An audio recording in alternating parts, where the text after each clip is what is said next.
I'm engaged and about to get married. Right now, we're living in a cramped apartment, but we're planning to find a new place before we tie the knot. Between the new house, the wedding, and the honeymoon, we're gonna be super busy. Yeah, for the honeymoon. Let's go wherever you want, Eleanor. Really? That makes me so happy. I was so excited about our future together. Little did I know things would take a turn for the worse just as we were starting our new life. My name is Eleanor. I'm 27 years old. I live in a small apartment with Norman, my soon-to-be husband.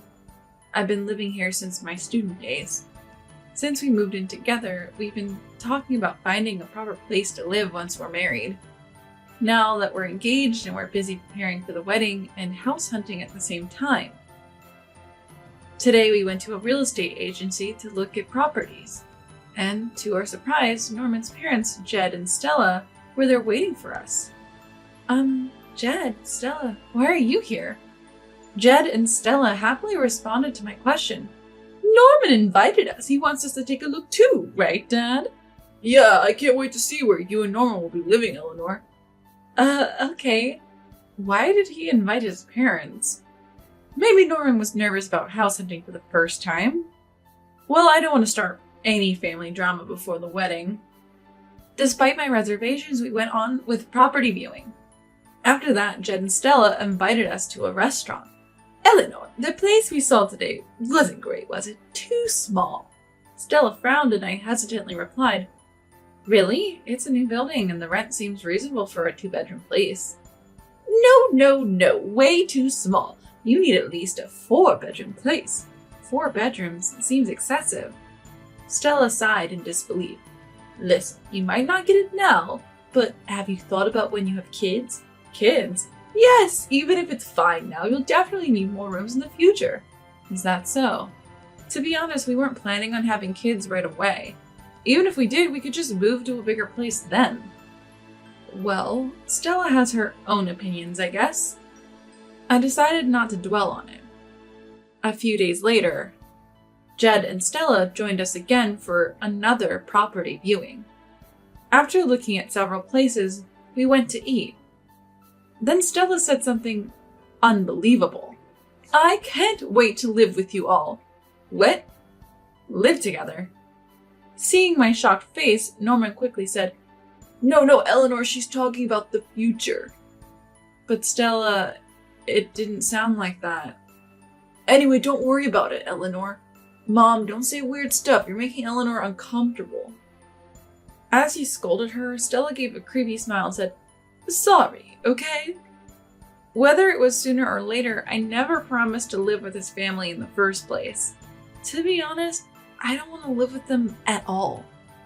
It's not just about living together. The real issue is his brother and sister. Eldon, my brother-in-law, and Nora, my sister-in-law, are both unbelievably unemployed. If they come to live with us, we'll end up supporting them financially. I've been strongly against this idea for a while now. But for now, Norman seems to be prioritizing my feelings. Even if Stella says she wants to live together, he would probably say no. I trusted Norman. But strangely, every time we went house hunting, his parents came along. And they kept pushing for a 4-bedroom house. Eleanor, you know we've talked about this. Choose a 4-bedroom house for the future. But Stella, even if we have kids, 4 rooms seems excessive. What are you talking about? It's better to have more. You both work, so it'll be fine. But still, just listen to me. Take advice from someone who's been around longer. After much persuasion, we ended up signing a lease for a 4-bedroom house, almost as if Stella had her way. As expected, the rent is higher than initially planned. Even if we both work, it's going to be tight financially. But I don't want to ignore Stella's opinion and have issues later.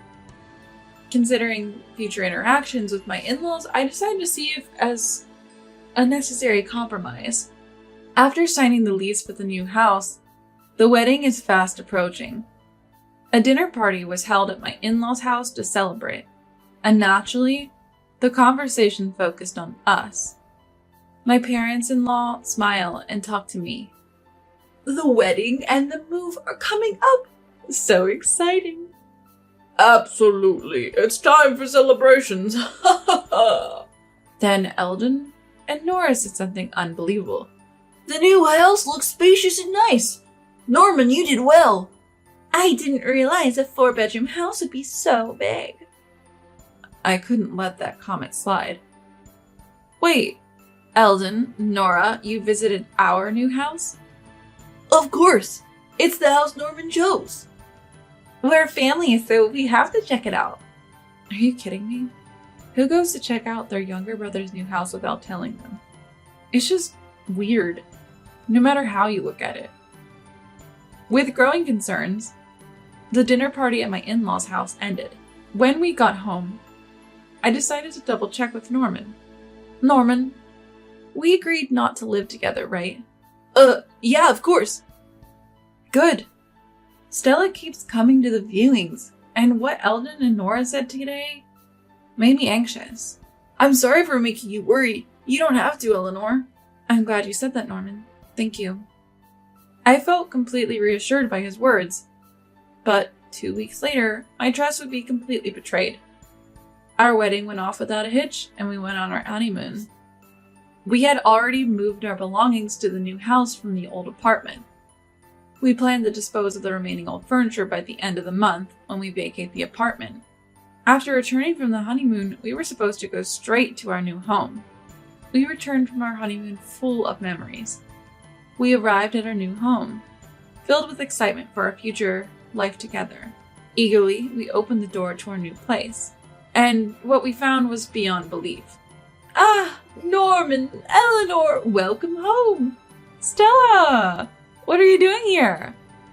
There she was, Stella, greeting us with a beaming smile. One by one, Jed, Eldon, and even Nora appeared from the back. I was so stunned that I couldn't move. Wait, what's going on here? What do you mean? We're family, right? We're living together, starting today. What? Stella's outrageous statement left me utterly confused. Hold on a second. What's happening? Why are they in our new home? Living together? All 6 of us in a 4-bedroom house? There aren't enough rooms. The in-laws feel at home in our new home. As I looked around, I saw that the house was already filled with their belongings. Stella spoke again, still smiling. Eleanor, let's get along, shall we? Wait, what do you mean, get along? I don't understand. What's not to understand? Living together was decided a long time ago after discussing it with Norman. What? With Norman? I glanced at my husband, who awkwardly looked away. You've got to be kidding me. He promised we wouldn't live together. He conspired with Stella behind my back. Barely containing my anger, I calmly told Stella, I wasn't informed about this, and besides, there aren't enough rooms for 6 people. 1 room for you and Norman, 1 for your father and me, and 1 each for your brother and sister. That's plenty. Who decided on this room arrangement? And Eldon and Nora get their own rooms? This is beyond audacious. I can't just suddenly live with you all. Stella responded nonchalantly. What are you talking about? You're working too, so it's fine. We were thinking you could support us all. Wait, support you? Yes. Now that we're living together, your father has quit his job, but if you and Norman work, we don't have to, right? We're counting on you. What? Unemployed, Eldon and Nora, housewife Stella, and now retired Jed? They expect us to support all of them. This has to be a joke. I glared at my husband again, who by now had brazenly settled into the sofa. I checked the other rooms, and they were filled with unfamiliar belongings. Our stuff was crammed into the smallest room in the house. I can't believe he'd do this behind my back. Neither my deceitful husband nor my intrusive in-laws will get away with this. At that moment, my suppressed anger exploded. I packed as much as I could into my carry-on and headed for the door. My husband noticed my actions and yelled from behind. Hey, wait! Eleanor, where are you going with all that luggage? Where am I going? Back to our old apartment. Why? Our married life starts today. Are you kidding me? Live in this house? Are you out of your mind? Confused, my husband tried to reason with me. Eleanor, this is your home too. We just got married. Let's just calm down. Calm down? After lying to me about not living together? All I wanted was a happy married life with you. Now I feel deceived. A relationship built on lies and lack of communication is not marriage. But Hearing our argument, Stella intervened. Now, Eleanor, calm down. Living together is a good thing. We can share household chores, and when you have kids, we can help take care of them. Share chores? Take care of kids? Are you serious? Of course, the more the merrier, right? Mary, more like noisy, lacking privacy, and costly. If we're supporting all of you, there's no way we can afford to have kids. Stella's face turned red at my blunt response. How dare you talk to your mother-in-law like that? We're offering to live with you. I didn't ask for this. And in this situation, not only can we not have kids, but we can't even live a normal married life, and you expect us to support all of you? That's beyond good for nothing. I didn't get married to support a bunch of freeloaders. What? How dare you complain? From my perspective, living with in-laws is far from a blessing. It's a nightmare. I can't live here. I want a divorce. a divorce? I reiterated my decision to my stunned husband. Yes, a divorce. Goodbye. Ignoring my frozen husband and Stella, I pulled my suitcase and left. I decided to go back to my parents' house, knowing my husband might follow me to our old apartment. My parents were surprised by my sudden return, but once I explained the situation and my intention to divorce, they understood. That must have been tough. You can stay here as long as you need. Thank you, Mom and Dad. Despite being married for only 2 weeks, my parents respected my feelings. A few days later, my husband called me, his voice choked with tears. Hey, Eleanor. Come back, please. Why now? We're getting a divorce. Ignoring my cold tone, my husband persisted. I'm in trouble. If we get a divorce now, I'll have to pay the high rent and living expenses for 4 people. Well, you brought this on yourself, didn't you? Don't say that. Can you at least help me with half the rent? Pay rent for a house I'm not living in? Are you insane? I need you, Eleanor. What you need is not me, but my money. I have no interest what happens to your family. I have zero intention of supporting parasites. Good luck supporting your good-for-nothing family. I can't do it alone. His audacity to ask for help at this point was the last straw. I laid it out for him. I've sent you the signed divorce papers. File them soon. Goodbye. Wait, Eleanor. Listen, Eleanor! I ended the call without listening to the end.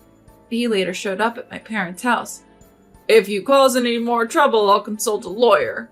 My father's stern warning sent him scurrying away. A week later, the divorce was finalized. I finally blocked my ex-husband and his family's contacts. From what I've heard, he's still being bossed around by his jobless family. Between the high rent for a 4-bedroom place and the living expenses for the whole family, his salary just isn't cutting it. On his days off, he's working part-time jobs to the point of exhaustion. He brought this all on himself. There's no other way to put it. Though I ended up divorced, I have no regrets. I realized early on how toxic that family was and got out. Just thinking about what would have happened if I'd stayed gives me the chills. I'm so glad I got away from that arrogant family. From now on, I'll strive to be better at judging people.